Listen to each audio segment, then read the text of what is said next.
Hello and welcome to Sullivan's Farm. In this video I'm going to show you this thing, the transport box that I got converted to make a bucket for the front of the loader and clean out the dung. And we'll have a quick update on the cattle, the weanlings, in and out as well. So, get the light right, let's have a look at it. There's not an awful lot to show really on the bucket, the new bucket, what used to be the transport box now.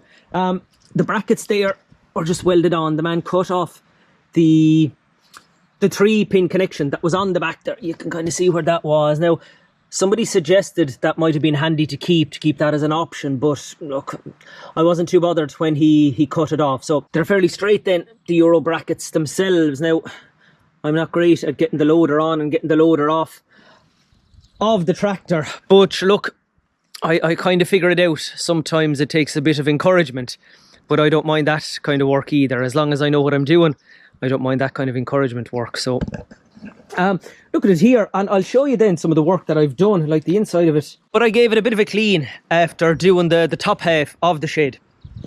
I'll need it as well though to do the bottom half. So when that's done, I might give it a better kind of a wash then and see what we're at. But we'll go in now and we'll have a look at the shed that I cleaned out, and I can't believe how well it went. I wasn't expecting it to be so easy and so straightforward and so quick.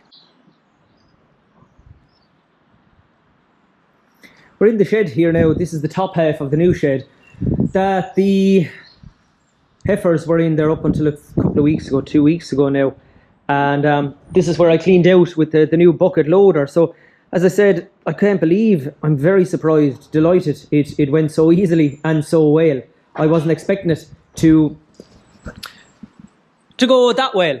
I thought I'd actually get some of it recorded and put into a video, but I thought I'd loads of time, because I said, geez, it's going to take me a couple of hours here and there now to get that done.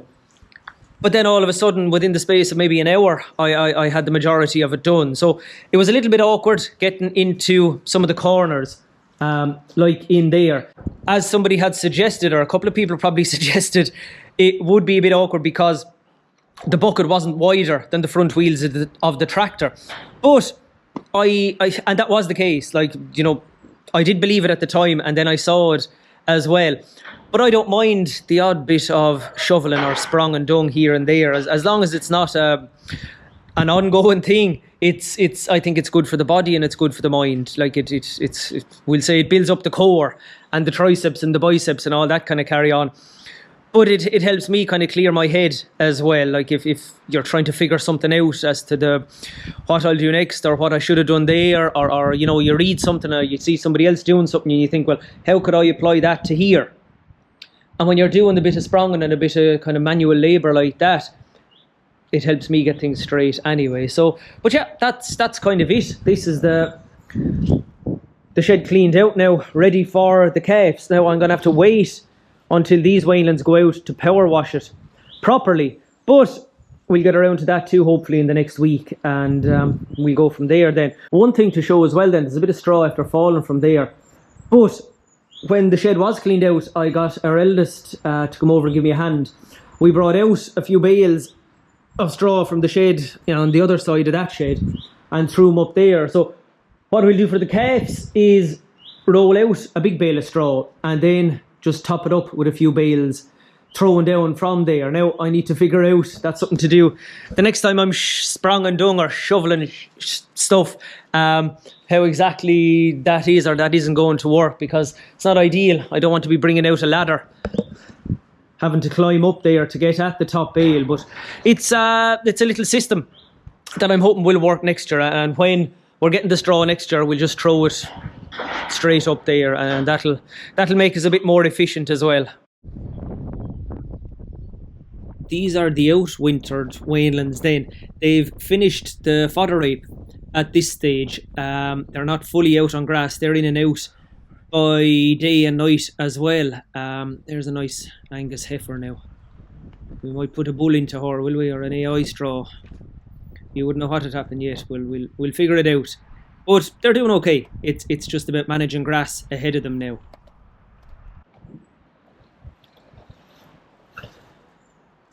That's the straw I must throw in underneath these ones now. Kind of see them in there. We won't go into them because they all look kind of relaxed lying down, and as I say that, one of them stands up typically, but they are the smaller bunch, and they've been in and out of the shed here into a couple of paddocks, or one main paddock beside the shed, and they're flying through the grass, same as the bigger ones you just saw a second ago. They're flying through the grass as well. And I'm kind of slowing them down at this stage. Like they're grazing a good bit of it, and there's not that much here. Whatever's left now has to keep them going till the first week of March. Sorry, the first week of April, and then we'll hopefully be into the second grazing rotation. What I'm aiming for is to have about a third of the place grazed by the 1st of March. There's a guy I follow, Andre Grays, I think is his name. He's from New Zealand. I see him writing stuff on Facebook and Twitter at times, but he was saying, I think, a third grazed by the 1st of March and then 2/3 by around St. Patrick's Day, which is fine for us. I suppose that's the target here in the southeast of the country, where it's good dry land. So we're getting, and the weather is good. Obviously the weather is everything. So we're getting them out a little bit earlier than usual, but it still has to be managed. Like, grass isn't going to magically grow just because you have the cattle out and the weather is good. Like, the weather is still cold, there's still not an awful lot growing, but that's the plan for the cattle anyway. So we'll go in now and we'll have a look at the big ones inside, the last 12 store cattle that are still here. Seeing as we're passing and they're standing up already, we'll have a quick look at them. They're doing okay. They're not going to be 500 kgs this time next year, but sure, look, we'll do as much as we can with them anyway. We'll start by putting the straw under them, I suppose, as soon as the camera is off. These ones are fairly content lying down inside as well, so I'm not going to walk in the middle of them now and disturb them and make them walk outside. And I'm seeing again, I should be doing these jobs before I turn on the camera, but as soon as the camera's off, I must give it an old scrape down as well. The plan for those cattle is that there is no plan. I'm going to get the weanlings weighed there around the middle of March, whenever they're out full time. Or maybe the first week of March, we'll be optimistic. And I'm going to weigh those 12 as well. Based on the weights then, we'll try and come up with a marketing plan from there. I think that's what the smart lads call it. We'll call it a marketing plan. So I'll see then. Some will go maybe just to the mart as stores then, or I might try and keep a few more and finish them myself. But it all depends. I have some ration that I'm mixing myself. I'll show you that in a second. And they're going absolutely mad for it. So I might be able to finish them, and we'll know more when they're weighed. I suppose there's no point in trying to second guess what to do with them before then. This is the little mixing station I have then for mixing up the ration that I'm giving to the bigger store cattle at the moment. There's a couple of buckets of it made up for this evening. They are getting, there's 2 buckets there. I think there's about 10 kgs in either bucket, and they're getting, and there's 12 of them out there, so they're getting about 1.5 kilos. Maybe just over 1.5 kilos at the moment, just to see if we can put a nice kind of a warm look on them before they either get sold or I try and finish them myself. We'll see. As I said, depending on what they weigh, we'll see how that works out. So what I'm putting into the ration then is a bit of a licorice all sorts. There's a very diverse kind of a ration for the moment. There's the maize that I showed you I got before from these people. I got a big bag of rolled barley from the local merchant, and I put it back, just emptied it out and put it back into the bags, the small bags I was getting from them. There's a bit of this soya bean meal to bring up the protein a bit, and then there's a few bags of this left over from when I was finishing the last of the cattle. Oh, and where is it? The beet pulp. There's a bit of that left over as well. So there's a little bit of everything going into it. It is a bit of a pain mixing it. This little bench helps the back a little bit. But if I'm going to save 80, 90 euro a tonne, I kind of have to take it on the chin a little bit and see how it works out. What I was thinking was to maybe use a cement mixer to mix it, and maybe turn the mixer on twice a week and do up a few batches of it. I wouldn't be buying the cement mixer just to mix that. Like, there's a few potholes I need to fix in the yard and a few bits and pieces, little jobs like that around the dwelling house as well, that I could do with the cement mixer. So I'm kind of trying to justify buying a cement mixer as well. And then that will help with the mixing of the ration too. But I guess the biggest thing with the ration and mixing it myself is if I can figure out a little system and get used to it, then I can mix it up for the weanlings over the winter as well. And then all of a sudden it's kind of worthwhile to be mixing your own. Oh, mind the door.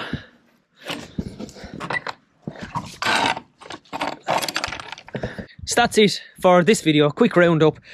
The last thing I'd like to say is just thanks again to everybody for all the comments on the last video about the costs in the dairy beef system.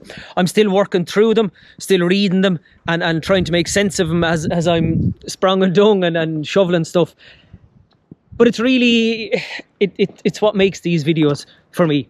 I'm happy to make them anyway because I like talking about farming and it stops me blowing the head off ourselves inside in the house. But the comments and the feedback and the ideas from people would be worth doing it just for itself. That they just kind of, mind the wire, and there's a good old shock off it. They just kind of blow me away. The amount of time and effort and thought people put into the comments. So thanks a million for those. It's kind of breezy again here now, so I'll say good luck, thanks for watching, and we'll talk to you soon. Mind yourselves.